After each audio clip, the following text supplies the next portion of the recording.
see the lights on today. People, I don't know what the fuck happened. Shit, man.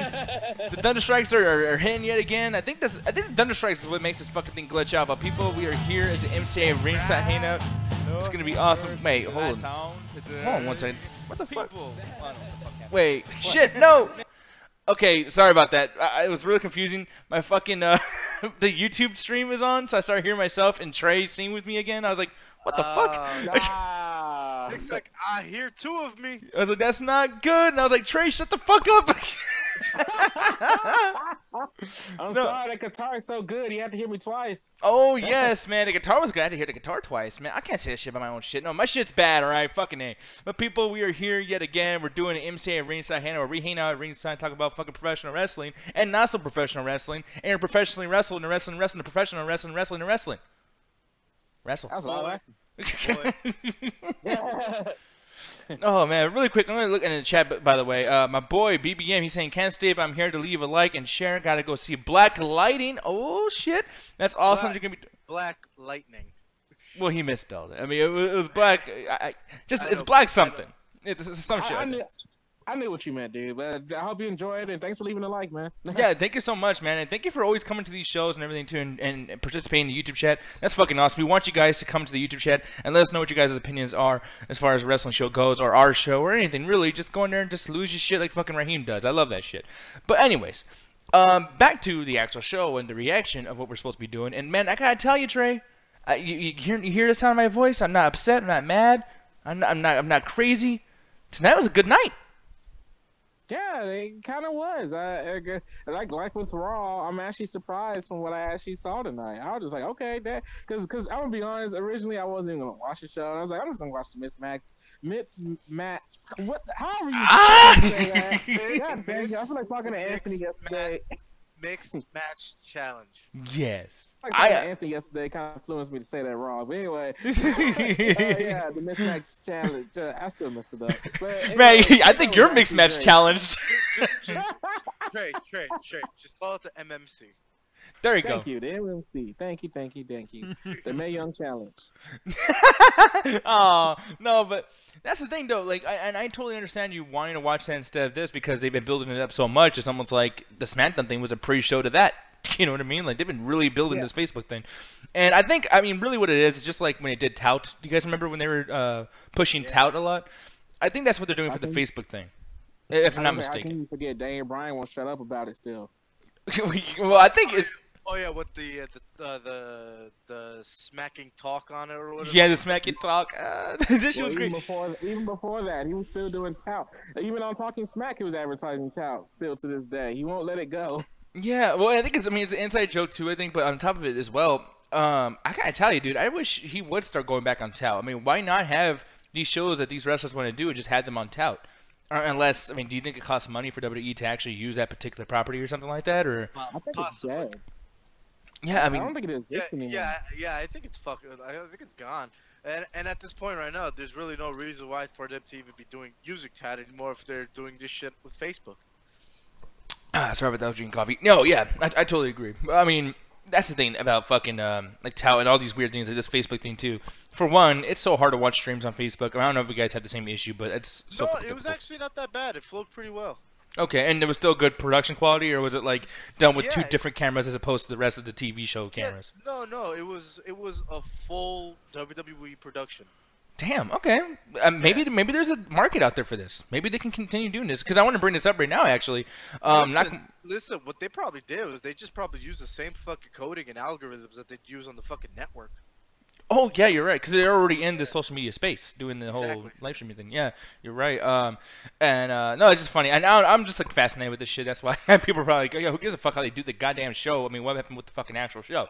Well, before we get into the show, I actually want to bring up one thing because Trey just informed me that Finn Balor and Tasha Banks defeated Nakamura Oh yeah, sorry. Me. Well, you both are black, so it's hard to kind of Because weren't you both tag teaming with Goldust recently? I mean, I don't know. No, I don't know. I'm fucking stupid. Sorry about that. But okay, so with that said, though, Hovik, you did it, and with you doing that, I mean, what do you feel about it? Because for me, I think that was fucking stupid. You know. It was. I don't know. I mean, was the match good at least? The match was okay, but it was just random as fuck.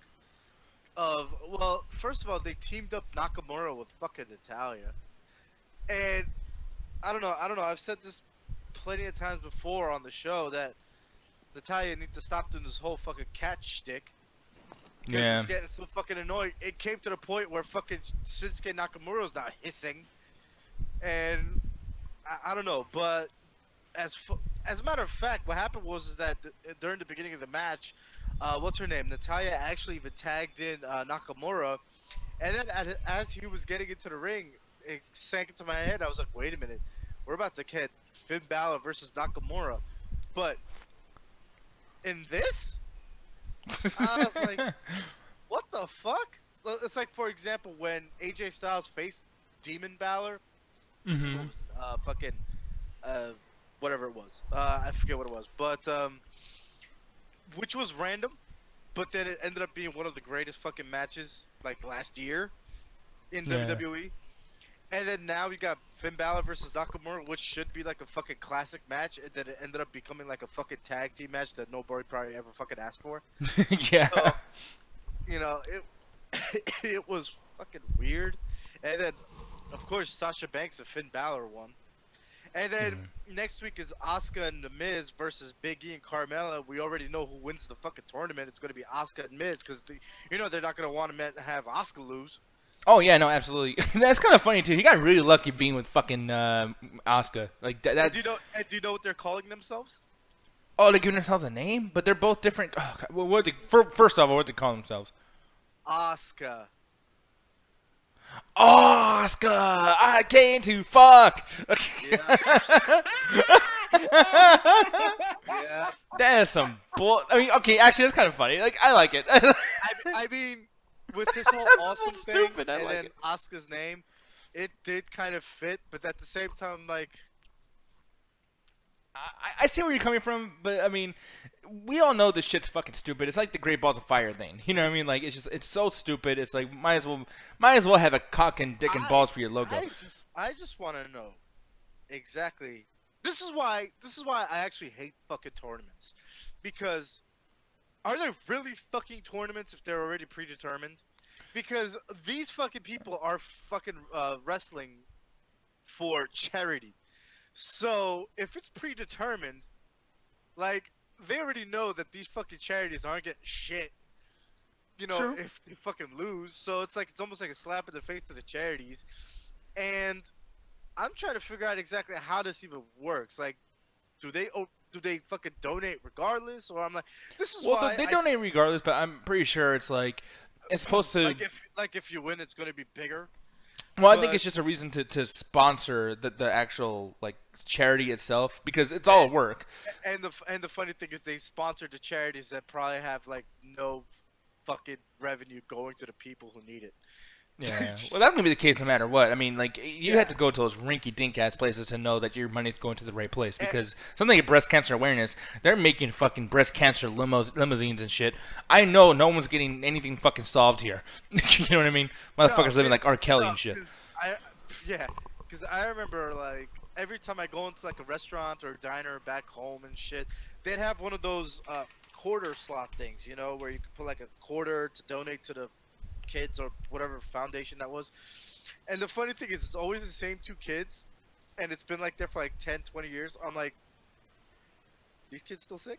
I was like, but I mean, I will say, dude, this is why I honestly feel like the fucking charities of breast cancer awareness is like, whoever's in charge of that, they're just rolling dough like this with the girls and everything. Like, yeah, breast cancer awareness, because I love titties.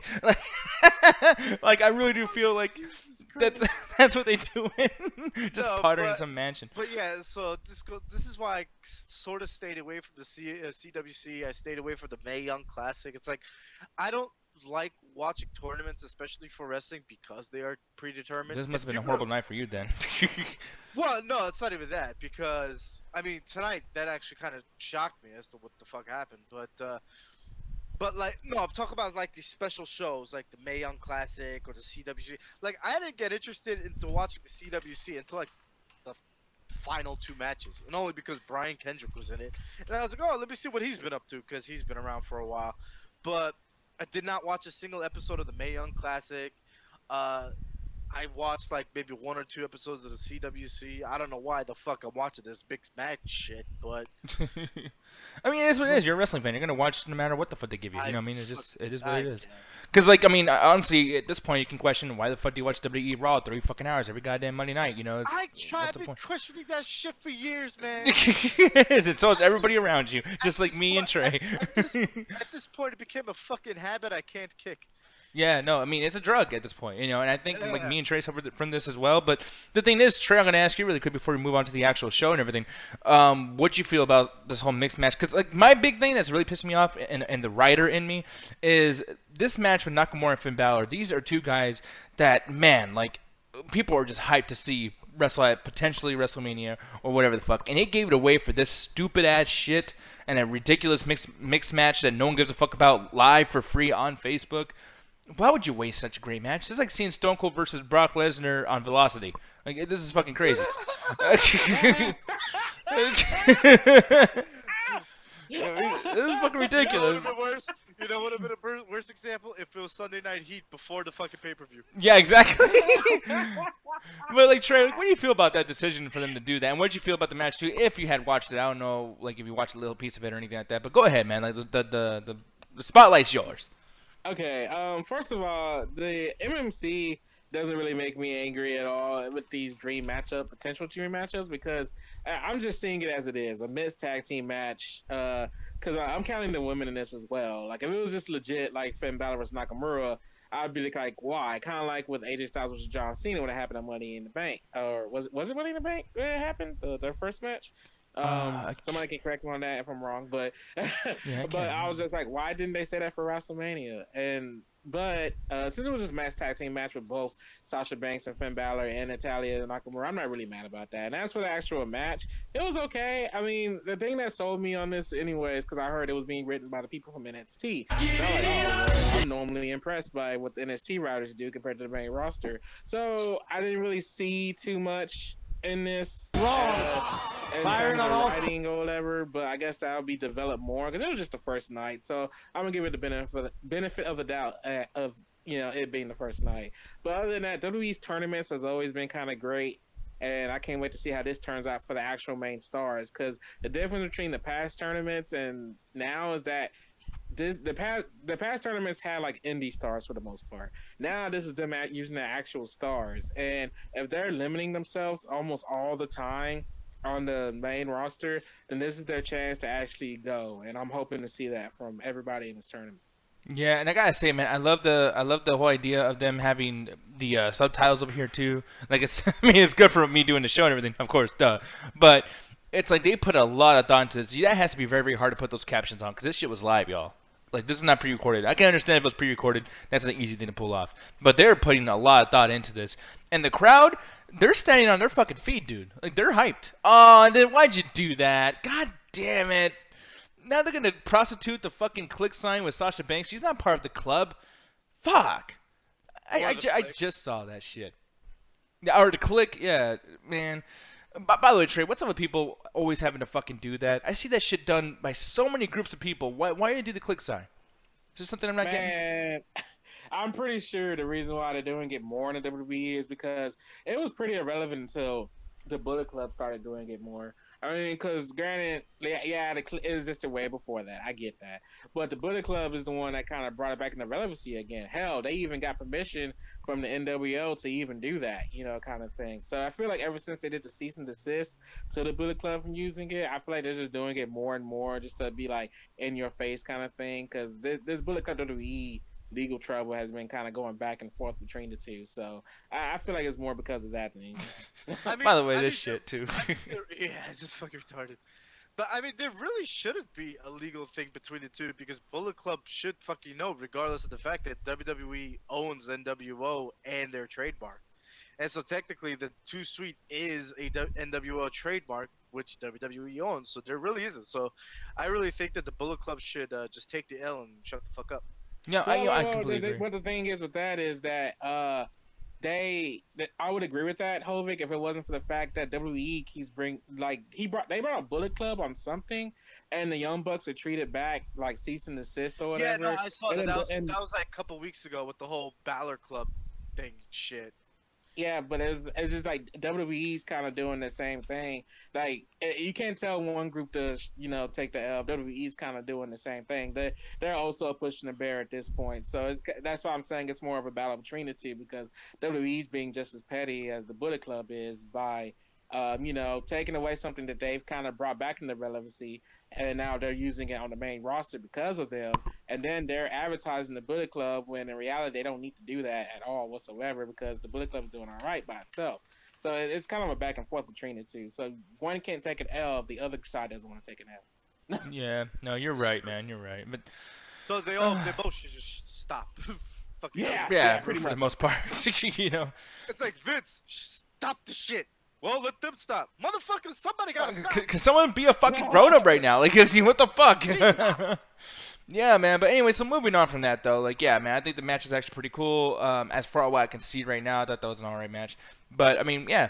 I want to go straight into the highs, though. The reason why that's high up on the list is because there's a lot of highs. And I don't want us to pick the same thing, because I have 3 different ones to choose from. So I'm going to start off with you, Hovig, and see if, we agree or disagree. But what was one of your highs? Just one. My biggest high today was Bobby Roode winning the United States title. Yes, that shit was great. That's like, holy shit, because I honestly felt like they were gonna go to Jinder Mahal being like that douche, being like the fucking what is he, fucking European, Middle East, Asian, whatever the hell. Yeah. But that foreign villain with the United States title, I thought they were gonna do some bullshit like that, and then Bobby Roode won. I was like, oh shit, okay. So yeah. I thought that was like probably like the biggest high of the night. Yeah, and the match was so amazing. I really loved that fucking match, dude. Like, that match was so slow and methodical, and I really loved that pacing. It really wasn't bad at all, and kudos for both of them, because they both wrestled tonight and in the main event. And Jinder Mahal's extreme fucking, like, he was acting his ass off in the ring, too, because I really like how when he did something, he was like, yeah, you, title, and he would scream at the title and at Shane and Daniel Bryan, and I was like, oh, shit, and then the camera went to Shane and Daniel, and they're like, oh, damn, and they react to him, and I was almost like, this dude's so fucking pissed off about wanting this belt so bad, he might just go fuck up his bosses right now. He wants that belt, and it was like, I didn't give a fuck. Like, I told you guys many times, I don't care about the United States Championship. That shit's the most boring fucking title. Same with the Royal. Any title on SmackDown is the worst shit. Now I care about the United States Championship. This match made me care, and it's surprising because I don't care about Bobby Roode either. He's so fucking boring. And tonight I'm like, no, pay attention. Like, maybe he got something. And then Jinder Mahal is like, yeah, you did the same thing with AJ Styles. You ate those fucking words, man. Like, after that Finn Balor match with him. Oh, yeah, exactly. I had to eat those fucking words. I was talking shit, and then there you go. You were like, I remember you were like, now I fucking goddamn get it. I hate that shit when it happens to me, because this happens to me with movies, Spider-Man Homecoming, fucking video games, etc. And, I mean, and by the way, like, I'm still going to hate on shit. I love being proven wrong. Prove me wrong, because that means the shit's good quality. So, yay, I'll be wrong all fucking day as long as I got a smile on my face and I'm entertained. And tonight, that was one of the best main events I've seen on SmackDown in a very fucking long ass time. Really, really good and really slow. Sometimes matches don't need to be flip-floppy, jump through the air, blood everywhere to be good. Sometimes it's just good because of the story. Because they're just telling a good fucking story. And the pacing. And everything made sense. Like, when the reactions were legitimate. You know what I mean? Like, Bobby Roode didn't, like, run out of the ring and then walk right into a stupid fucking move that was, like, whatever. Like, they were grappling a lot and, like, get off me. Fuck you. Do a move, So I love that shit. Trey, trying not to choose exactly from what he came from, because I'm pretty sure you feel like that's also a high. If not, tell me later in the lows. But what's another high from tonight that you would consider? Xavier Woods versus Jinder Mahal. Granted, I'm very upset that Xavier lost, but he didn't make it this far in the tournament. And as much as I love my boy, the Maharaja, and I'm glad he won as well. I really want the Xavier put it through. So, but it was an amazing match, and I loved it. So. The only thing I don't like, though, I'm sick of Xavier Woods having all the New Day with them, and, like, I mean, they're out there because they're getting the group over. You know what I mean? Like, hey, we're the New Day. but the New Day doesn't do anything but just kind of like take attention away from the match. I mean, I'm watching this shit like fucking Jinder Mahal, like get the fuck out of the way. I'm like trying to enjoy the match, like like certain times I feel like just like Xavier Woods go out there and just whoop ass with no one taking the attention off of him. Like Xavier Woods, this should have been a really shiny moment, win or lose, and I feel like Karen went way too much towards the New Day. And, it is what it is. But the one thing I will say is this match took up a quarter of the length of the entire show. 3 commercial breaks. Or no, it was 2 commercial breaks. Yeah, it was like 2. Yeah, but that's great. Usually matches are 1 commercial break, and it's like, okay, it's just your hand-me-down, like whatever fucking generic-ass title match. Nah, they put some time into this shit.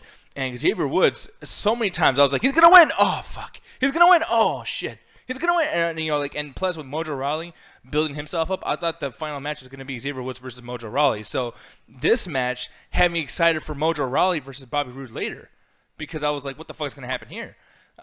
Man, this was such a good, fun fucking match. I loved this. I loved it so much. And once again, Jinder Mahal putting all of his emotions in. Shit like this, him being so photogenic with his anger and his intensity and his whole fucking character, shit like this is what's going to make him relevant without a title, because he's probably not going to get another shot at the title. I don't know if you feel that way, Trey. Do you think he's going to get another shot at the World Heavyweight Championship or United States? Yeah, I think he will. I think it's only a matter of time. I like that, he was going for another belt just to give him a break from it, but I feel like he's going to get another shot. I mean, it would be a crime if the Mahal Doctor didn't get another title shot, so. Okay. And, one thing that I want to really talk about, too, that I feel was a big high, and I feel, and you guys already know what this is going to be, fucking Robert Roode versus Mojo Rawley. And just the tournament in general. I like tournaments, unlike COVID. I fucking love King of the Ring tournaments. I mean, I go back and watch this all the time just because I like the object of having more than one match in the night.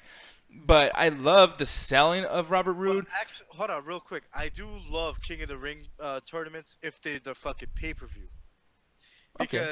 Because to me, that shit is one tournament throughout the entire fucking night. So you get to see these fucking guys wrestle their ass off to maybe 3-4 fucking matches if they win. And, you just want to see exactly how much they got in them, See, that shit's actually cool to me, but not these fucking 1 or 2 matches a goddamn week that's gonna, like this mixed match challenge is gonna go for 12 fucking weeks. I don't need that shit. Oh, yeah, you're right. And what it reminds me of? The Chris Booker versus Booker T 10-match thing, what they did in WCW and SmackDown 2005. I hated that. I mean, it was great. Chris Benoit was a great wrestler. Booker T was a great wrestler. But don't make me watch that shit forever, what are you going to say, Trey? He said who? Oh, I said who? Oh, shut up. God damn. But yeah, and like, okay, like one night tournaments, one thing I love too, and this was also not a pay-per-view, but do you guys remember back when SmackDown first got, its ring change, Stephanie McMahon was GM, and it was, once again, Chris Benoit and Rey Mysterio and Eddie Guerrero and everybody, and they were having I think it was to crown the first ever United States champion, and there was tournaments all night. Maven was there. I think Randy Orton was there too. There was a ton of shit going on. We're talking what, 2001, 2002, right? Yeah, no, 2000. Actually, very, very late 2002 or early 2003. I cannot remember which one it was. But I mean, I remember it was during Mark Henry's first real big push. I mean, everybody was getting over, and every match was like, well, who the fuck's gonna win? Who the fuck's gonna, blah blah blah. And I think that same night, at the very, very end, Undertaker showed up because he was like, hey, I'm moving from Raw to SmackDown, and it was Undertaker's first night on SmackDown. Coming out as American Badass and all that shit. And I thought that was like the coolest fucking thing. Especially seeing Chris Benoit and Eddie Guerrero there too. There's just tons of things going on, and I love those tournaments. So like tonight, seeing that, and then not knowing who's gonna win the matches, and then seeing Mojo Rawley just play the alpha in this shit. Like, he was slapping around fucking Robert Roode like silly. Like, I'm gonna show this clip over here, but look at this shit. He's just like, yeah, that's my belt over there, motherfucker. Yeah, fuck you, And dude, that shit's badass. That is fucking cool, man. That shit's heel right there. Yeah, that's a good fucking heel too, dude. Like, that's some, that's what The Rock used to do to like jobbers or Mankind actually back in the day. That's what Stone Cold used to do just because it was Monday. Yeah, exactly. Like I love it. That's what Scott Hall used to do, or Razor Ramon. Like I love this shit. This is the coolest fucking thing. So yeah, Mojo Rawley I feel like has a great future. But now let's get to the lows. Trey, I'm gonna have you go first, man. What's a low for you tonight? Jinder Mahal lost the tournament, and it is a shame, and I hate everything. This SmackDown sucked because of it. Jinder Mahal deserved to win that match. That is the low point, and there's nothing else that matters in the show besides that Jinder loss. It was a travesty, and I will be writing my notes at WWE Network on why Jinder should have won. So yeah, what's your low tonight, man?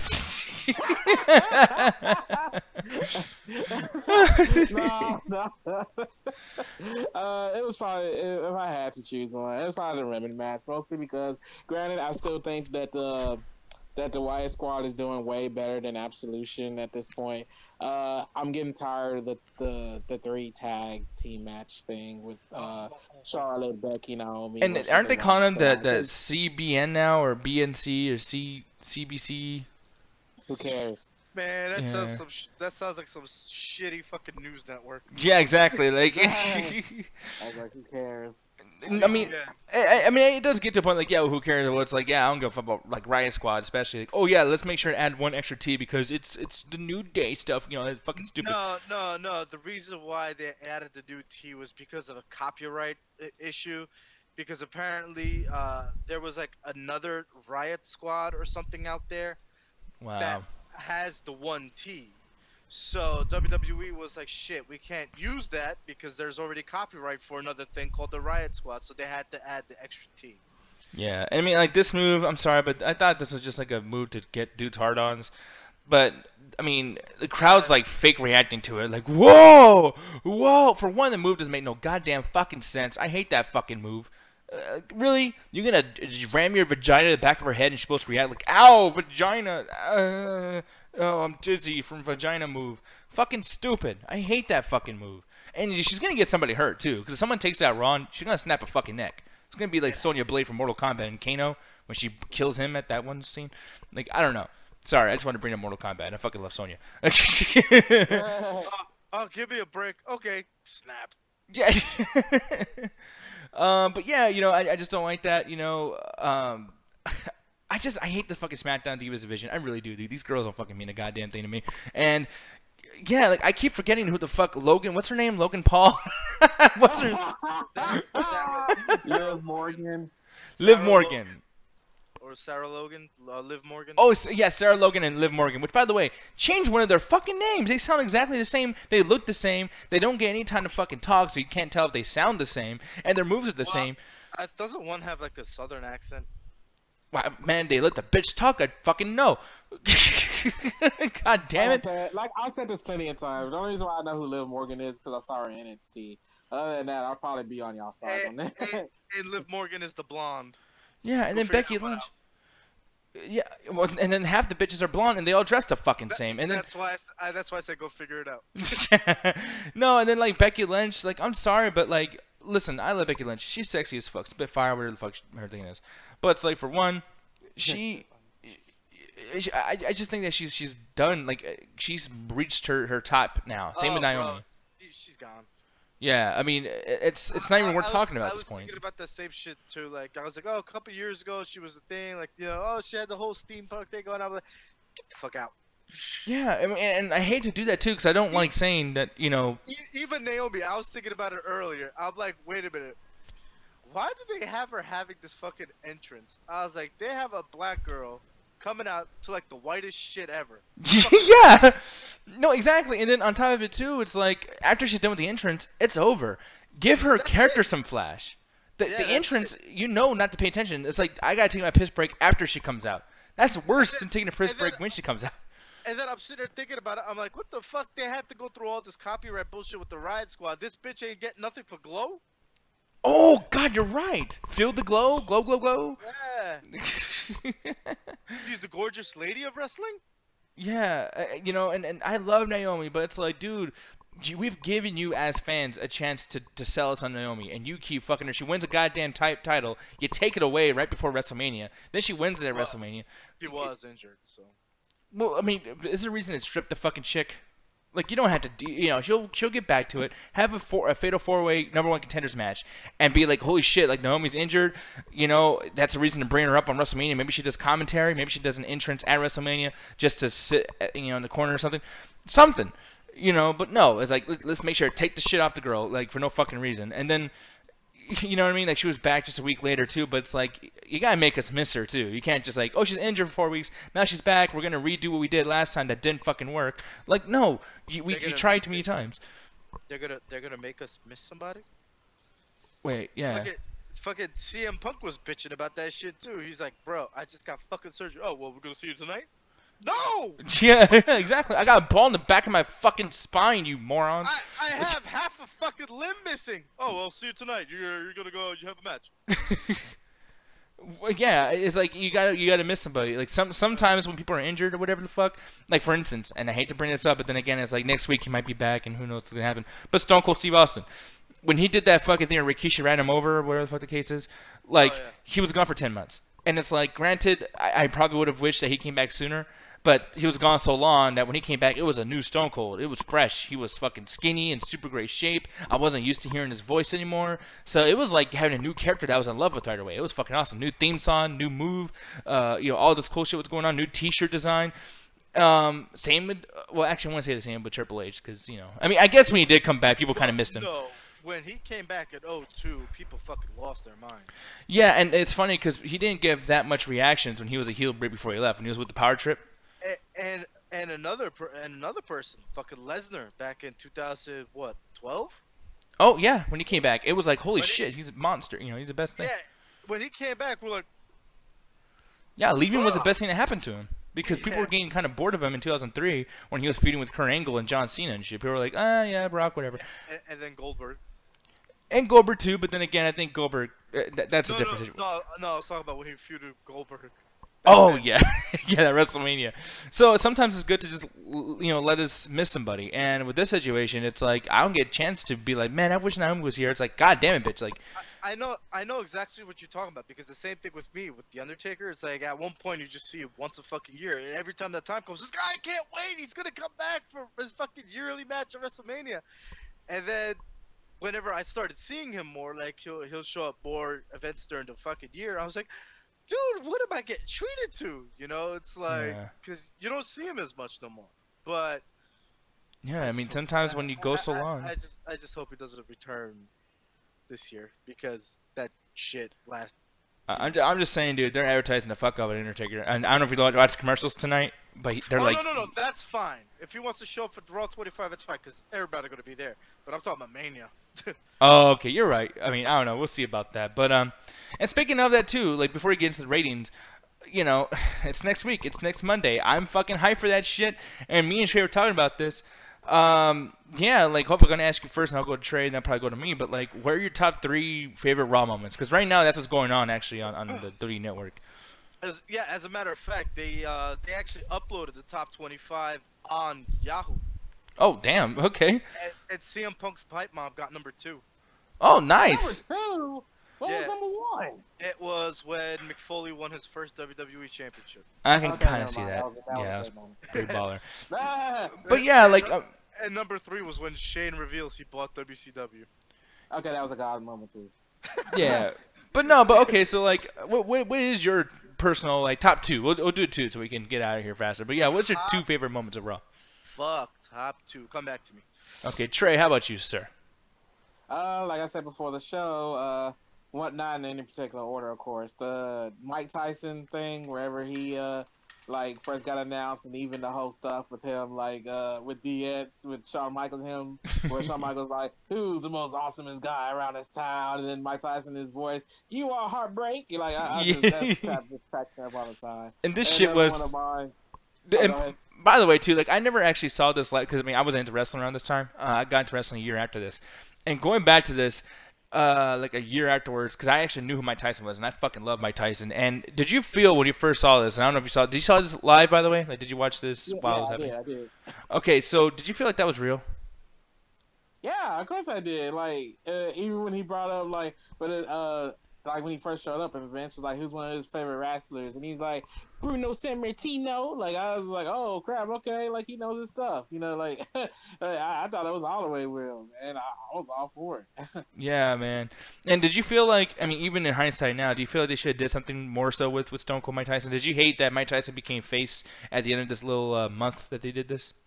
No, I thought it made for the perfect plot twist. I thought it really did. Like, I like the whole thing. Like, granted, I would have liked for Mike Tyson to still be part of DX, and even when he came back and he joined DX again, I kind of wish they like kind of got a little revenge. But then again, DX was face at the time, so I guess it didn't really matter. But regardless, I was just happy to see that anyway, and I think it put wrestling in a whole new medium around that time too. I think Mike Tyson is one of the main people that helped the Attitude Era when it was at its getting to its peak. So I was really glad for it. Yeah, man, this was an incredible thing. I mean, Stone Cold just trying his best again in the fucking ring, and you know, money is flying out of Mike Tyson's coat there. That shit was hilarious. You know what I mean? But what's your other favorite moment? And of course, when when Stone Cold first got not first got I don't know if this was when he first got arrested or not, but it was that moment where Vince had the belt in the middle of the ring, and and Stone Cold like jumped in the ring and started trying to beat up on everybody and everything, and he got arrested. That's one of my favorite, because that's the Stone Cold moment I think of. Whatever I think of how amazing Stone Cold was as the anti-hero that he was. It made for a great moment, and I think it was one of the best things from that rivalry that happened. So. Yeah, and I mean, I don't know if you heard about the story behind this, but that fucking crowd was so hype, and there was so much commotion backstage and everything, that they actually cut the audio on TV. Something happened with the wires or whatever the fuck, and the place was so fucking insane that the users watching on USA couldn't hear a fucking thing. Yeah. Yeah, I mean, that is an advertisement for your ass of, like, that's how hyped this shit was. That technologically, it couldn't handle the fucking the commotion and everything else going on here. And, I mean, even Jim Ross was saying, like, he literally, like, it was actually scary. Like, he could feel the ground moving. And that's how fucking hyped this shit was. I love how Kane is to the side like, damn, some shit's going on now. I know Kane was like, damn, but Jerry. Yeah, man. It's this is crazy enough for me. I know, like, that shit is fucking crazy. Fuck this shit, I'm out. Oh, bitch, no, he didn't. Okay, like, the Kane talking thing is one of the funniest moments. Granted, it made for, like, a heartbreaking moment whenever Terry and X-Pac got messed up and he was coming out for revenge. But it was still a hilarious thing. Oh, when X-Pac's basically like, yeah, and we're up all night. Kane's like, you ho. No, he didn't say nothing like that. But actually, that shit was fucked up for me, dude. Because I remember when he was on the bottom turnbuckle and X-Pac was just like, yeah, I fucked her good and it was great. And then, you know, Tori's just telling him, like, yeah, you suck too. And that was an awful storyline for Kane. But he did come back and do some badass shit. He messed up the Radicals. He messed up DX. He messed up the Helmsley regime. Boy, that was the shit. Paul Bear coming back. Man, oh, God, I fucking love back in the day. Oh, so awesome. Still an amazing time. Man, I remember even then when Kane and X-Pac were a tag team, like, I loved it so much that in WWF No Mercy, I made a DX attire Kane outfit for X-Pac. Yeah, man. I mean, I even remember that one time when basically he was upset because people were fucking up X-Pac. He was like, you hurt Sean. You hurt me. You know. Yeah, that's the moment I was talking about right there. Yeah, that moment made for like that was like the saddest moment when Kane was doing one of that talking thing. Yeah, and he's just like, you know, tonight I'm gonna hurt you. Fucking jacked Kane was back in the day. God damn. Yeah, what phenomenal fucking shade, dude. Bro, like, age fucking gets you.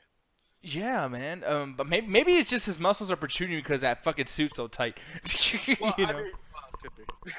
But goddamn, dude, that mask was very menacing back then too, man. Yeah, it's God. Probably like the best fucking terrifying shit you could actually run into. Yeah, he was a fucking superhero, dude. Like, it sucks to see what Kane is now because I'm telling you, he was one of my favorites back in the day. I fucking love Kane. That motherfucker got rid of the mask and put on a suit. I like to call him Braun Strowman light. You know, because like nowadays. Yeah, because Braun Strowman, I actually watched what happened last week. And Braun Strowman fucked up Brock Lesnar and Kane. Put Brock Lesnar in the fucking hospital. Like, oh man, Braun Strowman's my boy right now. My man's brought out a fucking grapple. Yeah. He brought that shit. Oh, I fucking love Braun Strowman right now. But anyways. Like, yo, motherfucker became Batman all of a sudden. Yeah, dude. Like, oh no, Braun's fucking amazing. But I'm gonna ask you now, man. Like, what are your 2 favorite fucking Raw moments? So since we got 2, I'm going to pick 2 and 1 honorable mention. And Okay. the 2 is Which is 3. So we'll just do 3. Well, no, the honorable mention is not really a moment. It's just some funny fucking thing that happens. It's just fucking hilarious. It's not a segment or anything. It's just literally one thing that happened. It just makes me laugh my ass off. But the 2 moments are the Black Wedding.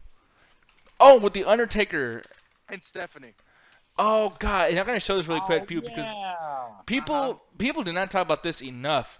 But this was some intense shit, man. Ken Shamrock as a heel doing whatever he can to help his boy Vince McMahon find his daughter backstage. Stephanie's acting was actually kind of on par. I mean, did you guys feel like that's corny at this point now, or did you like that? Nah, fuck that. That shit holds up. That's just amazing. Yeah, man. She, no, and then makes me freak out. That's a moment. That's like the last time I really sympathized with Stephanie before she became the villain she is now. Yeah, and then guess who fucking like I don't my boy, he's the villain here, but guess who fucking comes and saves the fucking bitch?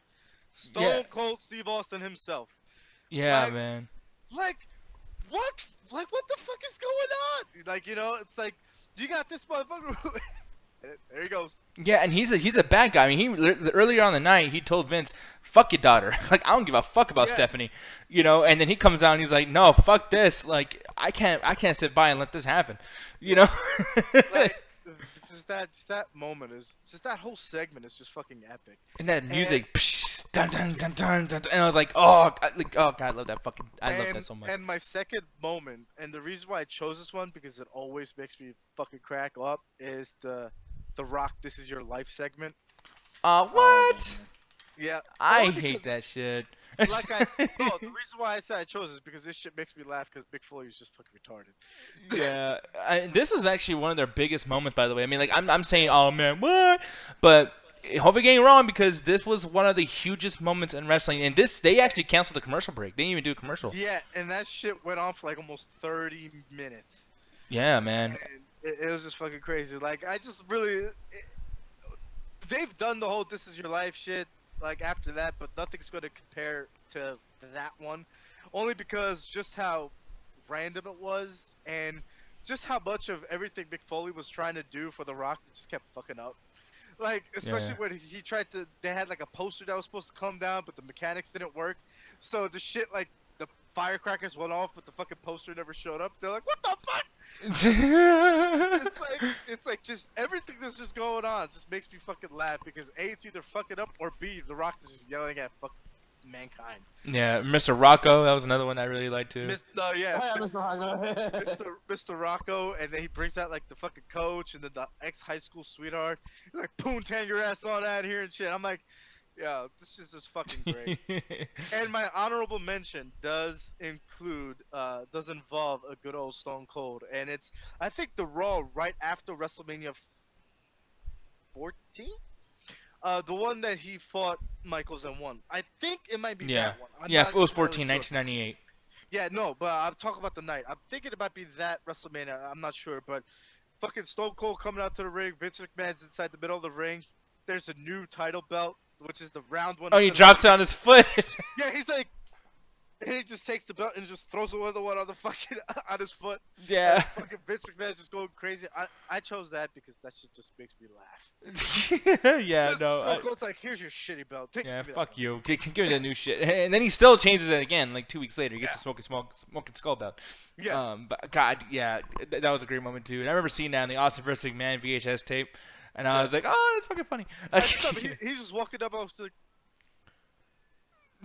goes into the ring. Yeah, that was awesome, man. I really like that. But for me, man, I gotta say, one big thing for me was the entire night of the NWO's debut. Not like the No Way Out show, but the night afterwards. Because holy shit, the things that happened that fucking night, dude. I mean, I don't like the NWO a whole lot. I didn't watch WCW at the time, so it's like when these guys came to WWE, I was like, what the fuck? Who are these guys? And this black and white shit's actually kind of creepy. And Stone Cold was so pissed. He actually dropped an S-bomb like on the show. He was like, you know, get out here, you're chicken shit. Like, he was pissed as hell. And then, you know, they putting lots of storylines mixed in with that. I mean, Stone Cold and The Rock still weren't friends yet because of the whole what just happened a year prior to that. Stone Cold just became face again.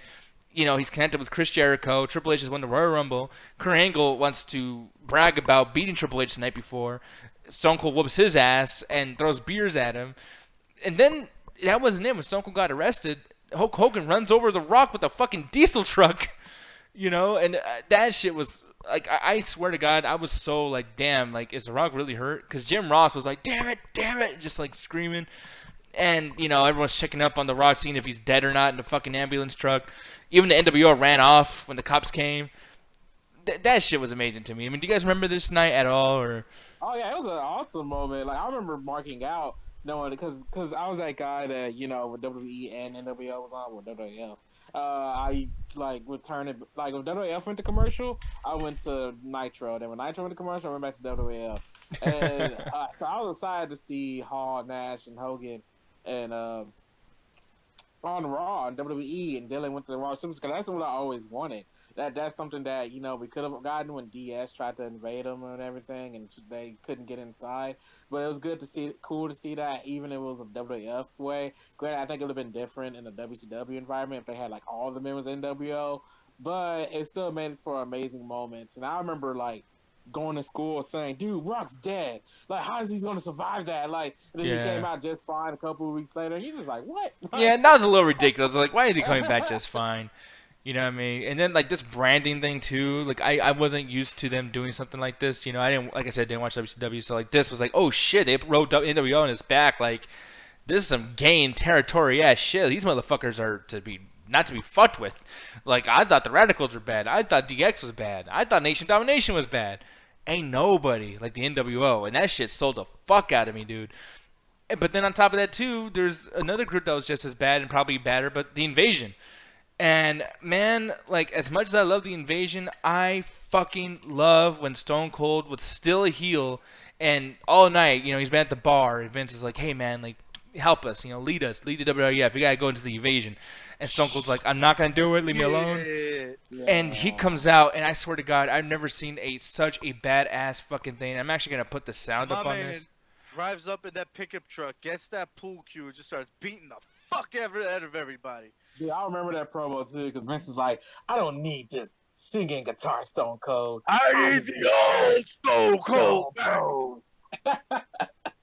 Yeah, man. Let me see. I just put the wrong volume up. Okay, here we go. Yeah, here we go. No, I just put the wrestling up. But yeah, man, here it is over here.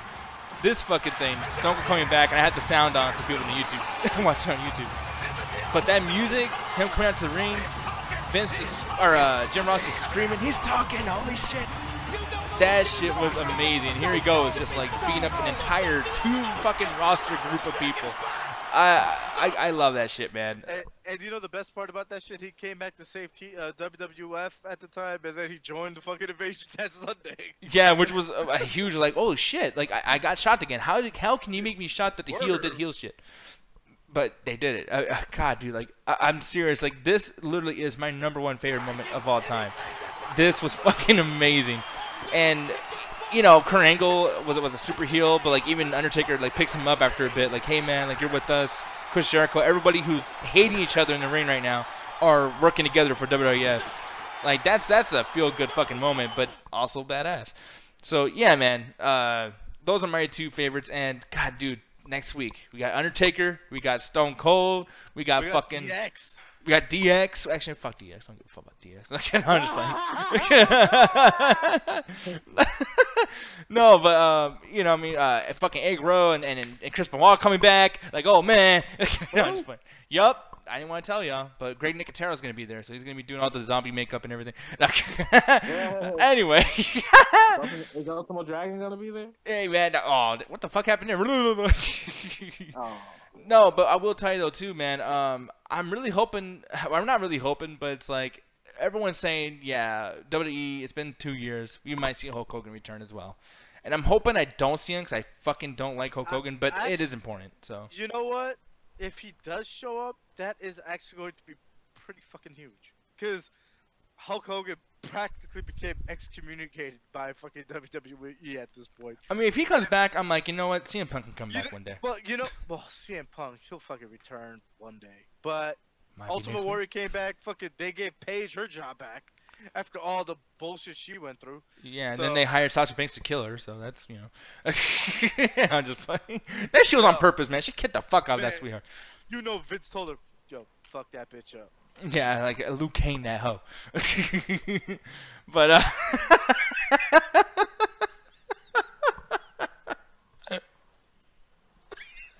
Any chance we want to combat up? I'm sorry, man. Anyways, ratings for tonight, though. I guys, fuck you, bitch. No, man, but for me, ratings-wise, yeah, I gotta give tonight 3.5 out of 5. That's the highest SmackDown of the year so far, and probably the highest SmackDown I've given since October, if I'm not mistaken. So 3.5 out of 5 for SmackDown. I fucking loved a lot of the shit that happened tonight. Hovig, take it away, sir. If it was actually, even though it had some pretty cool moments tonight, it was very kind of average to me. So it's about like a 2.5 out of 5. Okay, that makes sense. And Trey, how about you, sir? I'm in the middle between 3 out of 5. 3 out of 5. It was actually a pretty decent SmackDown. Like I said, I'm surprised. Raw and SmackDown was actually pretty decent this week. Hopefully it keeps up. I doubt it will, but yeah, for these shows we normally hate, they did a good job. Maybe they saw how awesome Wrestle Kingdom is, and it's like, all right, we gotta get our crap together. Or this could be that they're on the road to WrestleMania and they're trying to get everything together. Either way, I hope this stays a consistent thing from what we're watching. No, I do too. But people, with that said, usually Trey's going to do this bill. We're going to share this bill tonight because I got to tell y'all really quick, it's on Friday when we do the Facebook Gaming Show. Definitely Ganja's going to be doing a show, but I think either Thursday night or in the middle of Friday, I'm going to be doing MCA Plus. So if you guys ever want to get into the call, get into the YouTube chat, and, you know, chill with me while I play some PlayStation 4 games, etc., let me know. And also next week, we're going to be playing Monster Hunter World for MCA Plus, which will be on a Friday as well. So I really hope you guys are able to join me in that. Maybe we can all get together in a fucking party and chase some monsters and hunt some monsters. I said that wrong. Hunt some monsters. It's going to be great. Trey, take it away, sir. Do your thing. You got a pair, by the way. Thank you. I do like Paris. Anyway, tomorrow will be the midweek chat attack. Join us at 7:30 CST as they talk about the stuff that's been happening through the middle of the week.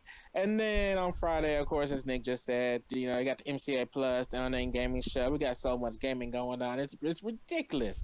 We got the Facebook page, the Midnight Chat Attack Facebook page. Join us there. That's where we do the Unnamed Gaming Show. And then stay tuned as well on this page because that's where we do the MCA Plus. So we got a lot of content coming for you. And speaking of that content, the main event of this YouTube channel, the Midnight Chat Attack this Saturday at 7:30 CST, and you got the after hours to watch things. I never got information from Ganja and Alan what they're gonna watch, but I'm sure they'll have some tomorrow.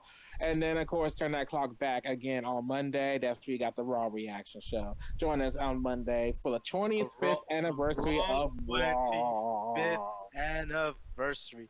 Woo! God damn. Gonna be some I'm good 26 shit. years old.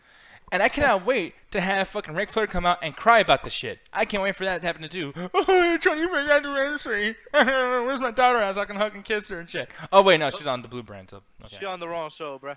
Yeah, well, fuck. And maybe they'll show up. I feel like SmackDown needs to show up. Okay, they helped y'all motherfuckers out. You know, half the good shit about SmackDown is you taking away fucking superstars from Raw.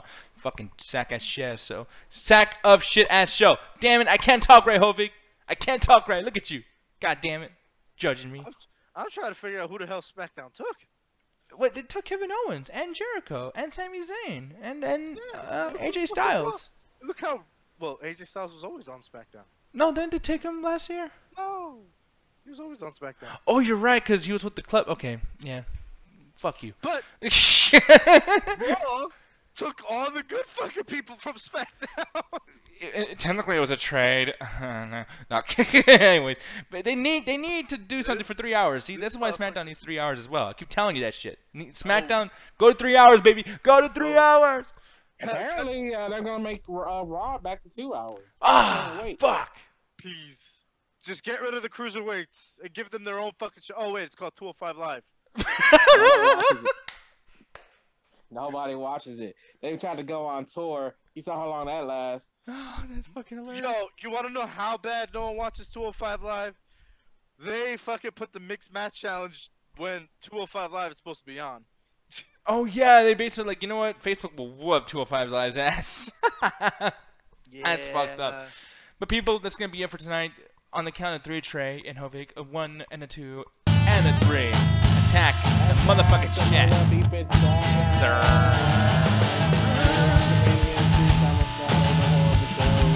God, why do you still hate SummerSlam? SummerSlam was not that bad, Trey.